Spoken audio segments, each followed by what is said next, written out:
তুমি যে কোনো কাজ করতে যাও তখন তোমার মাইন্ডে এই জিনিসটাই ঘটে যে আমি ২ টো রিলস দেখে নিই, তারপর আমি কাজটা স্টার্ট করব। তাতে পড়াশোনা হোক বা ভিডিও এডিটিং হোক বা ভিডিও শুট করা হোক বা কোনো স্ক্রিপ্ট লেখা হোক, যেকোনো কাজ তুমি মনে, মনে এই জিনিসটাই ভাবো যে তাকে হয়তো একবার কল করে নিই বা তাকে হয়তো একটু টাইম দিই বা ২ টো রিলস দেখে আসি।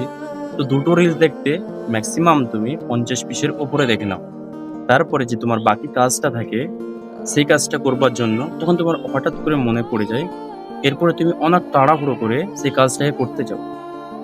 তো তারপরে একটুকু খারাপ হয়, বাট আমি এটাই তোমাকে বলব, যদি তোমাকে করতেই হয় তো তুমি ঠিকঠাকে করো। ওই ২ টো রিলস স্ক্রল করে আসি বলে এই ৫০ টা রিলস দেখে ফেলছো, জাস্ট তুমি টাইম ওয়েস্ট করছো। আমি এটাই বলব, যদি তোমাকে সাকসেস অ্যাচিভ করতে হয় তো তুমি সবসময় তোমার গোলে কাজ করবে। এটাই আমি তোমাকে বলতে থাকবো।